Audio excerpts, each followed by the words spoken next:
Hola, hola. Eh, Hace tiempo que quería hacer esto. Lo tenía pensado todo el tiempo y no lo hacía. Ahora lo voy a empezar a hacer. Voy a dedicarme a enseñar lo que yo sé de los ejercicios espirituales de San Ignacio de Loyola. También quiero ver San Juan de la Cruz, pero eso después. Ya la vía unitiva. Primero tengo que empezar por la vía purgativa, después la vía iluminativa y la vía unitiva. Cuando yo estuve en mi época oscurantista, que son 40 años en pecado mortal, buscaba a Dios a través de la música de Juan Sebastián Bach, a través de los adagios que me daban paz y sobre todo a través del yoga. Y llegué a hacer un Kriya Yoga, que es un nivel alto de ejercitación del yoga, del Raja Yoga, no es el yoga de las posturas físicas, sino que es otro yoga, un yoga que está dedicado al Bhakti Yoga. El Bhakti Yoga es el yoga de adoración, de devoción. El Raja Yoga, que es el yoga del manejo de las energías, ahí está la respiración, etcétera, etcétera. El Karma Yoga, etcétera. Bueno, son 5 yogas que van como una especie de pirámide hacia arriba, hacia una punta, que al final está la realización, la comunión con Dios. Y buscaba a través del yoga, perdí muchos años en eso. Porque la revelación de Jesús es muy simple. Es muy simple. Uno cierra los ojos, está en silencio y en el silencio habla con Dios. Uno se comunica con Dios. En el corazón, donde está y le pide su presencia si uno se siente en pecado, se siente indigno, que venga el Espíritu Santo al corazón y uno habla con Dios. Eso es lo que llama San Ignacio de Loyola el coloquio. Coloquio es un diálogo entre el alma y Dios. Muchas veces uno habla solo porque está desconectado, pero en la medida en que uno habla con humildad, se produce el milagro cuando uno realmente se anonada y dice yo no soy nada y necesito que tú entres en mí. Uno siente a Dios, percibe su presencia y no solamente su presencia como algo inactivo, sino que como algo activo que está transformándote.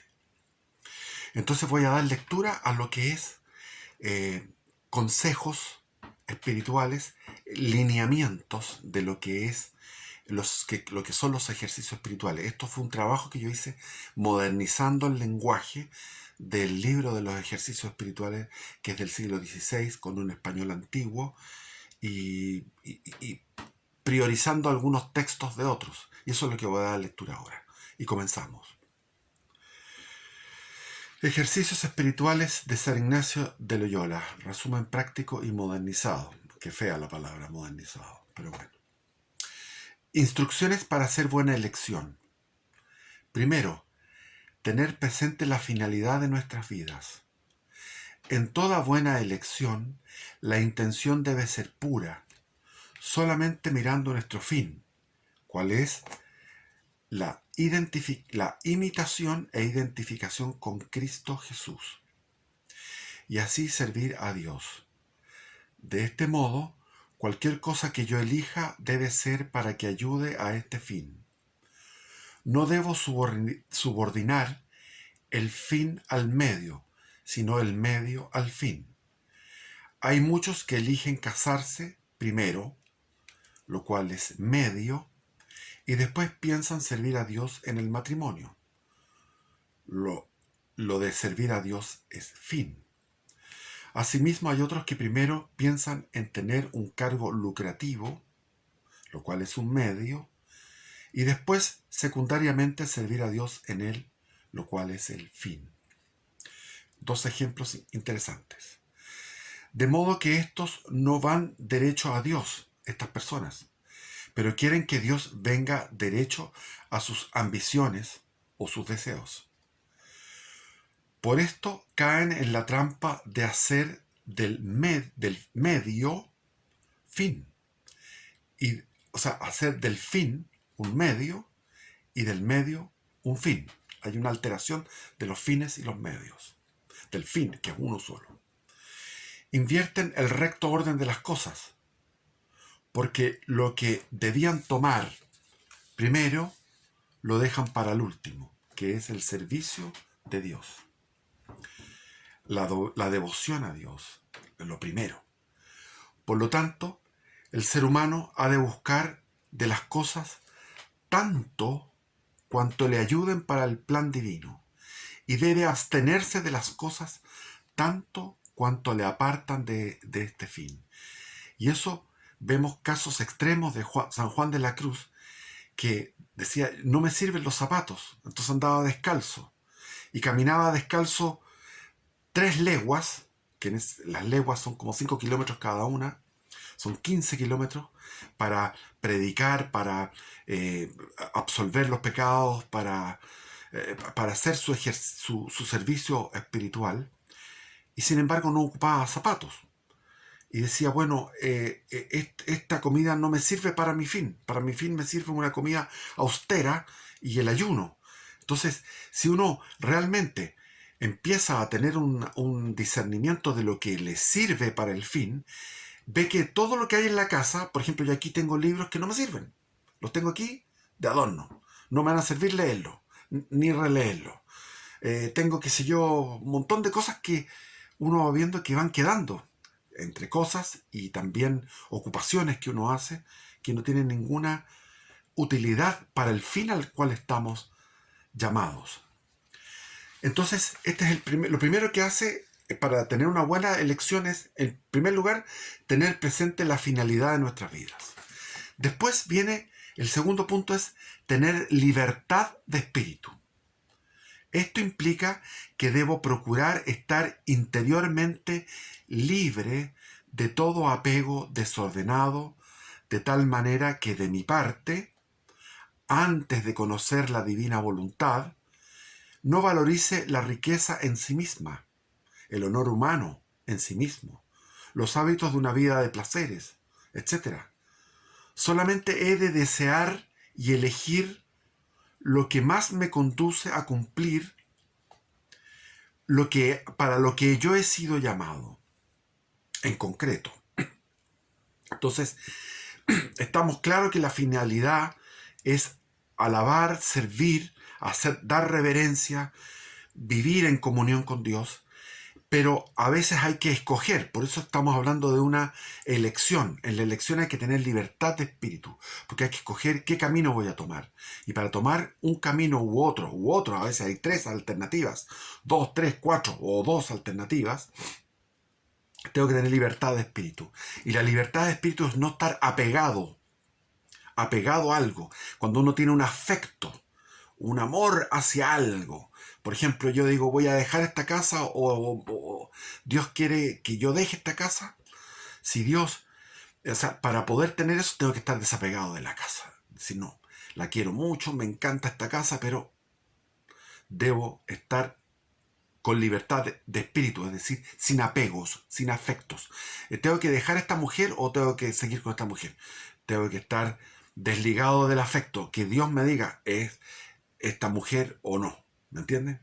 Entonces, y no valorizar la riqueza en sí misma, o los honores en sí mismos, los placeres en sí mismos, porque uno los valora y son medios para un fin. Tercero, después de haber tenido ya consideración de lo que es el fin, después viene la libertad de espíritu, ahora viene el tercero que dice, mediante la reflexión racional. Así dice, pediré al Espíritu Santo que mueva mi voluntad y me inspire lo que en este caso debo hacer, que me ayude a discurrir el bien fielmente con el intelecto. O sea, la razón no se opone al Espíritu Santo, el Espíritu Santo ilumina la razón. Tomando una de las alternativas, consideraré las ventajas y las desventajas, como cualquier elección. Si uno dice un negocio, digo, oye, voy a meterme en este negocio, tengo que ver las ventajas y las desventajas. ¿Hay cliente o no hay cliente? Tengo que pagar mucho impuesto, tengo que hacer mucha inversión en maquinaria o etcétera.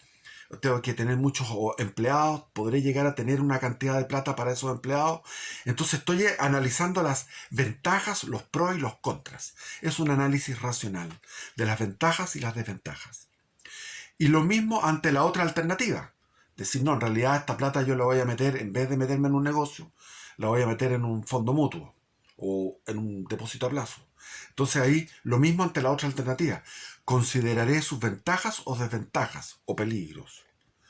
Pucha, hay peligros, que puede venir un caos financiero donde los depósitos a plazo sean nada porque el dólar se va a la cresta. Bueno, cosas así. Estamos hablando de un ejemplo.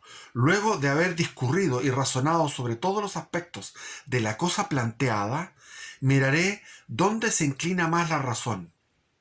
De esta manera se ha de llegar a una conclusión, movido por la razón y no por algún impulso de la sensibilidad. Porque la sensibilidad, a veces el apego desordenado, te nubla en la razón. La pasión te nubla en la razón, eso es sabido. Entonces, el tercer punto es mediante la reflexión racional. Vamos al cuarto punto. Mediante la imaginación creadora.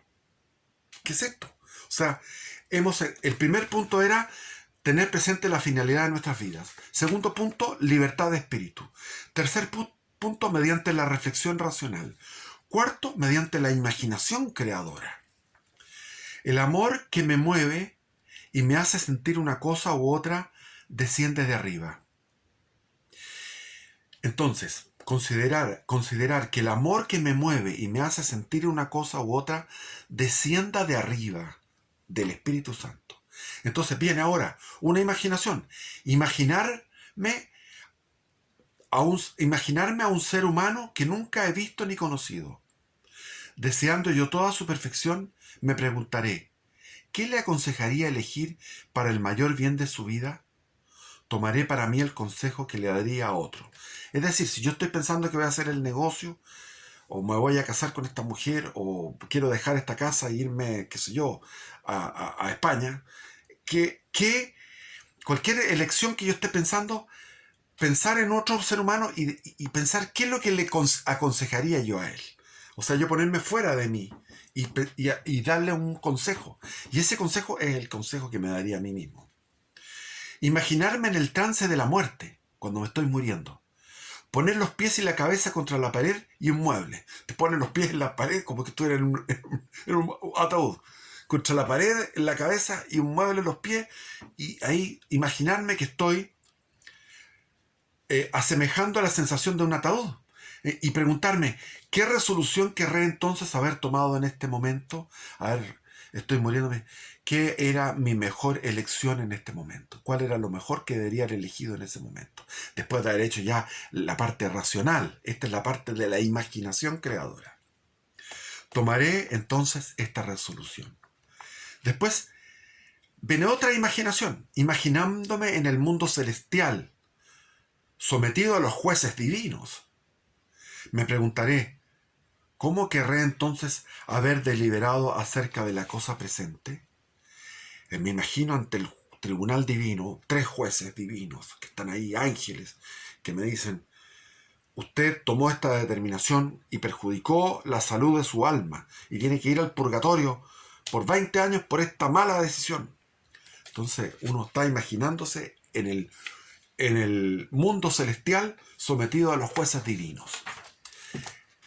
Tomaré entonces el criterio que entonces querré haber tenido para que en ese momento, después de la muerte, tenga pleno gozo.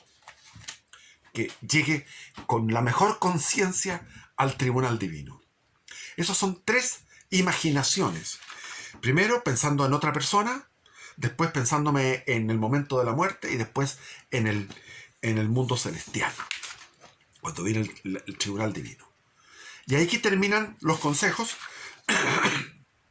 que son 4, como les dije. Tener presente la finalidad de nuestras vidas, libertad de espíritu, no estar apegado, con el efecto apegado, mediante la reflexión racional, mediante la imaginación creadora, imaginando estas 3 situaciones. Después vienen los criterios para discernir los espíritus. Esto es muy importante. Discernir los espíritus. Vamos a por ello. Primero, a las personas que se dejan llevar de sus pasiones y que no se preocupan de evitar pecados, el enemigo suele tentarlas halagando sus pasiones con placeres atrayentes, imágenes sensuales, fantasías de opulencia, etc. Así las conserva en el pecado y las enreda más en sus vicios. A estas personas el buen espíritu trata de manera contraria. Les hiere la conciencia y suscita remordimiento con razones objetivas y valederas. Es decir, a las personas que están mal, las personas que están con problemas de pecado. Por ejemplo, yo les puedo contar porque yo fui, creo que no, lo tengo superado, pero por la vejez, no por mérito, lo tengo superado porque estoy viejo. Pero cuando era joven era un lujurioso. Entonces, cuando tú tienes la pasión de la lujuria, ¿qué es lo que hace el enemigo? El espíritu malo. El enemigo dice, suele tentarlas halagando sus pasiones con placeres atrayentes. La imaginación sigue hacia adelante, quiere más. Imágenes sensuales. El que es ambicioso del dinero se imagina más negocios y más ganancias. Y así en cada una de los el perezoso se imagina sin hacer nada, no quiere hacer ni una cosa, le da repulsión hacer los deberes que tiene que hacer. Y así se conserva en el pecado y se enreda más en sus vicios. En cambio, el buen espíritu, a estas personas el buen espíritu trata de manera contraria, les hiere la conciencia y suscita remordimiento con razones objetivas y valederas. O sea, el remordimiento de conciencia les hiere la conciencia y suscita ese remordimiento con razones objetivas y valederas. Razones objetivas, no subjetivas, objetivas. En el pecado está la subjetividad. En la virtud está la razón y la objetividad. Después, lo contrario. Lo contrario sucede en las personas que se van purificando intensamente de sus pecados y progresando en el servicio de Dios. En este caso, el mal espíritu procura perturbar, angustiando, entristeciendo, poniendo impedimentos, inquietando con falsas razones para impedir el progreso. Y es propio es del buen espíritu dar ánimo y fuerzas, con consolaciones, lágrimas, inspiraciones y paz, facilitando las cosas y quitando los obstáculos para que se pueda avanzar. ¿Quién no ha vivido esto? Si uno está en un camino de virtud, toma un camino de virtud, un camino de devoción, va a sentir el espíritu maligno que trata de perturbar, angustiando, entristeciendo, poniendo impedimentos. Por eso que la tristeza casi se consideró el octavo vicio capital, que está, el primero es la soberbia, la avaricia, la ira, la gula, la pereza, la lujuria, etc. Esos 7 pecados le habían incluido esos pecados capitales, de capital, desde ahí vienen, es la cabeza de todos los otros pecados. De todos los pecados son esos 7 pecados. Sin embargo, se consideraba un octavo, que era la tristeza, es decir, el estar deprimido. El estar deprimido no se consideró porque prefirieron quedar con los 7 por el número de los 7, pero eran 8. Entonces, cuando la persona está progresando, ¿qué es lo que hace el buen espíritu? El buen espíritu le da ánimo y fuerzas, le da consolación interior, paz, alegría, amor, ternura, lágrimas. Las lágrimas como don de lágrimas por humildad. Uno dice, Señor, no me la puedo, ¡pum! Y salen las lágrimas. Inspiraciones, vienen pensamientos, reflexiones bellas y paz, la paz. Pero frente a eso, el espíritu malo quiere perturbar aquello. Después se define lo que es la consolación espiritual. La consolación espiritual es el estado del alma que se produce en ella un tal movimiento de amor a Dios que ya no puede amar ninguna criatura por sí misma, sino solamente en el Creador de todas ellas. Vuelvo a leer.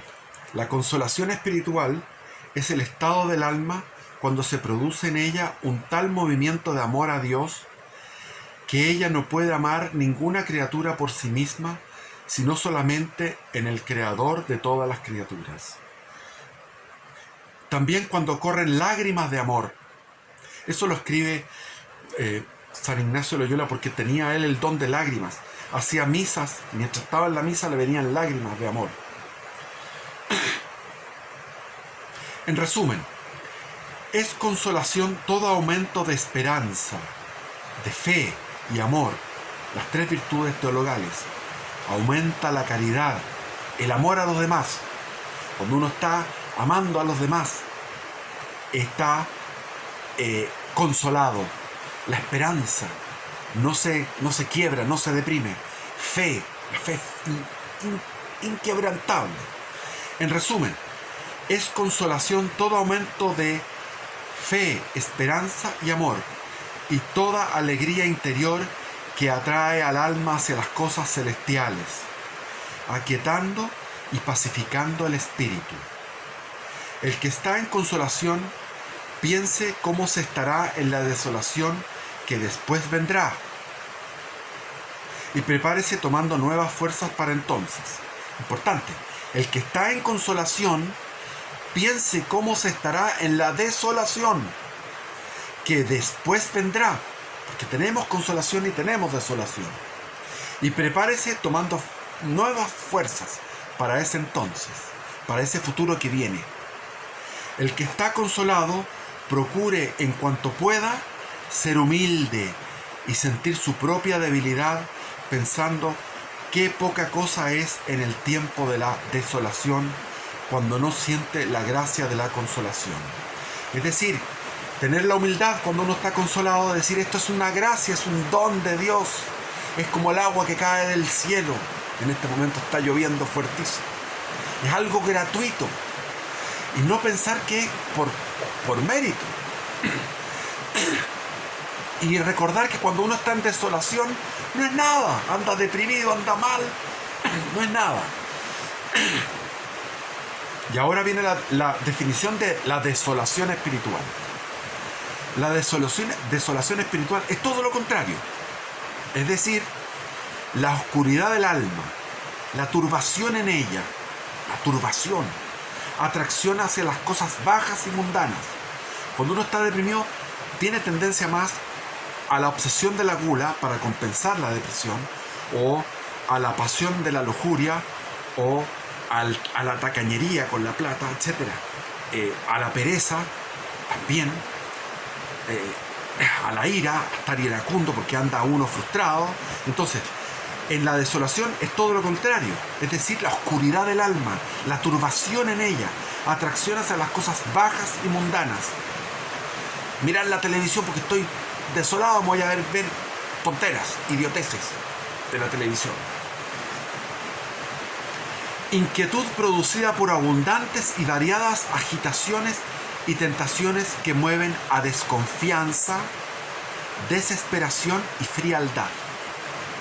Falta de fe produce frialdad, enfría el corazón, no hay caridad, no hay caridad, viene de cordis, de corazón. Caridad es amor. Produce desesperación en contra de la esperanza. Así el alma se encuentra toda floja, tibia y como separada de la presencia de Dios. Porque como la consolación es contraria a la desolación, así también los pensamientos que nacen de la consolación son contrarios a los pensamientos que nacen de la desolación. En tiempo de desolación, nunca hacer cambios. Repito, en tiempo de desolación, nunca hacer cambios. En tiempo de desolación, nunca hacer cambios, sino mantenerse firme y constante en los propósitos en que se estaba antes de la desolación, o en los propósitos en que se estaba en la última consolación. Porque mientras en la consolación nos guía más bien el buen espíritu, en la desolación es el espíritu maligno, con cuyos consejos no podemos acertar.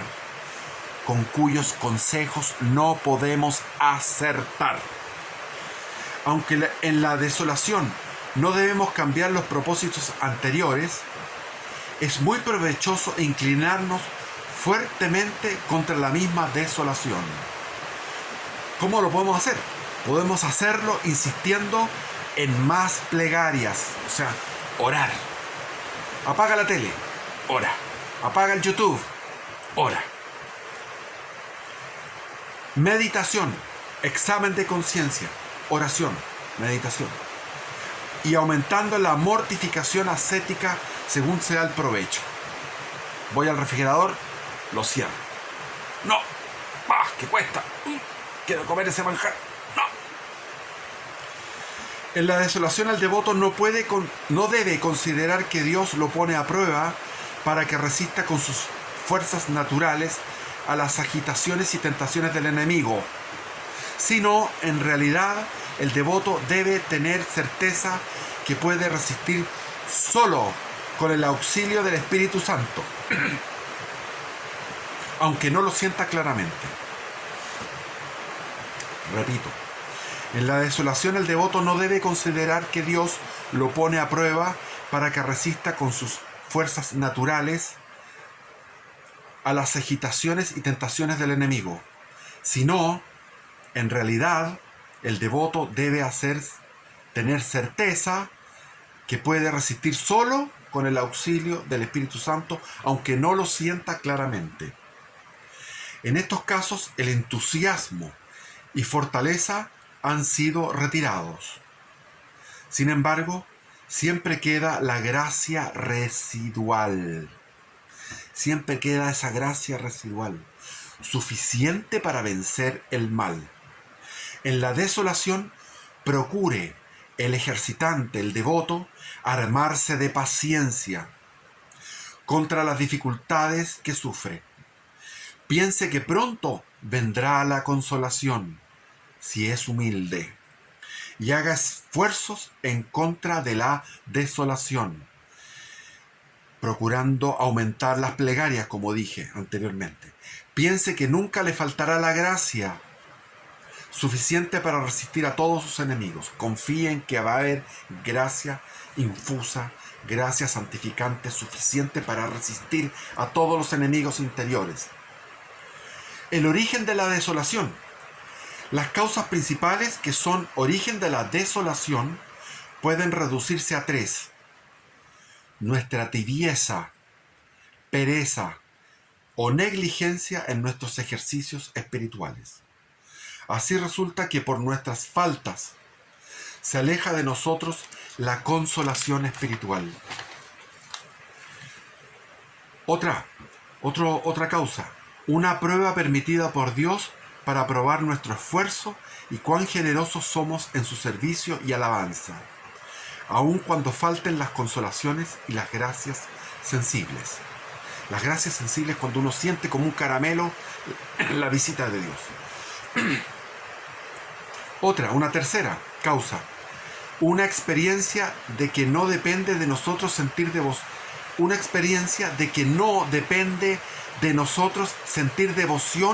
o amor intenso, ni tener lágrimas u otra forma de consolación, sino de que todo es don y gracia de Dios. Así se evita el peligro de orgullo o vanidad, atribuyendo a nosotros alguna parte de la consolación espiritual. San Juan de la Cruz dice: no estemos por el placer o el gozo o la consolación en la oración, sino que tomemos, porque eso es un interés. Estamos interesados en Dios. Claro, es muy difícil llegar a ese nivel de perfección de que nosotros buscamos la felicidad, buscamos el placer, buscamos la gratificación a través de que Dios nos consuele y nos llene de alegría y de paz.